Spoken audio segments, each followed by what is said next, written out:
this process is a great example of partnerships we can make. We can get in and be a partner with you.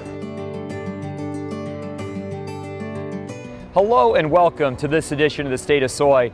I'm Aaron Putsey and we're coming to you from the great Iowa State Fair, and I'm visiting with Michael McCoy. Michael serves as the CEO of Metro Waste Authority. And Michael, we're standing right in the midst of Livestock Central here at the Iowa State Fair. There's a connection between livestock showing here at the fair and Metro Waste Authority. Explain. Yeah, Metro Waste Authority for years has had a kind of behind the scenes role, but a very important role when it comes to the Iowa State Fair. Not just with the garbage, but probably what people don't think a lot about is the animal bedding in some of these buildings out here. We provide all the animal bedding to the Iowa State Fair and most of the fairs throughout the year as well. And so that animal bedding is crucial, obviously, for those animals' comfort during the fair. And then what do you do with it afterwards is another big piece of that. We then take that animal bedding back, and it's a kind of a full circle recycling. That's kind of their role for the last decade or more as Metro Waste Authority. The Iowa State Fair is really committed to not only serving the needs of the livestock farmer and making sure that things remain sanitized and clean, but also for the enjoyment of the fairgoers. And that's something that I can tell Metro Waste Authority is very pleased to be a part of and to help make happen. We are. We love partnerships like the Soybean Association and the farmers in general, as well as the Iowa State Fair, thinking about sustainability and the environment on the front end, right? It's often when people come to you after something's happened or they need something afterwards. Iowa State Fair and the farmers in general thinking ahead of time about what we can do about the environment and sustainability. And so kudos to them. Our vision is no wasted resources. Right. And for them to really buy into that as well is a welcome change in the community.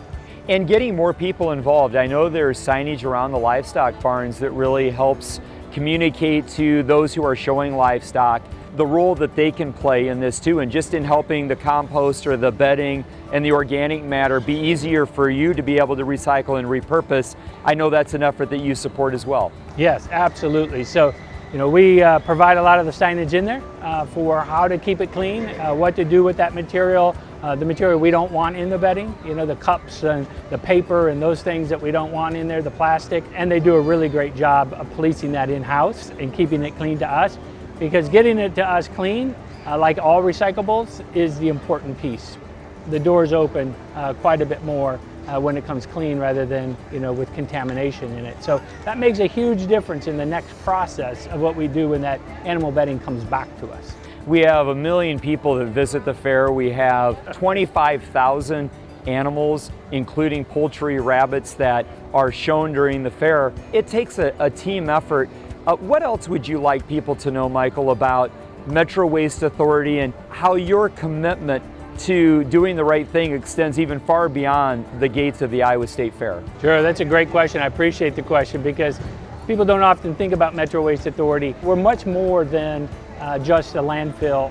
We are a sustainability group. We're an environmentally conscious group. That's our job, and we take it very seriously. So we have a recycling facility. We take in and process throughout the state. We're going to Council Bluffs, all their recyclables, Fairfield, Mason City, Fort Dodge, all that's coming in here to the hub, to Metro Waste Authority, where we're sorting it. Much like the animal bedding, that comes back to us. We do some processing of it as well, get it cleaner, and then process it either into compost that we can then put back out into the community, or we use it internally at savings of tens of thousands of dollars for this agency to do what's called nightly cover. We have to cover it. So this process is a great example of partnerships we can make, not just with Iowa farmers or the Iowa State Fair, but we can do it for just about anybody in any corporation or any village or town or city. We can get in and be a partner with you.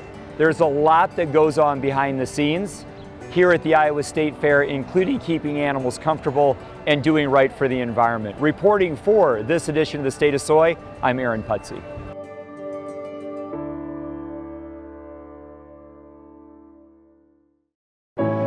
Do you remember when you first believed that anything was possible? Do you remember when you had doubt? Obstacles you couldn't overcome? Do you remember when you pushed through the pain and refused to quit? Remember,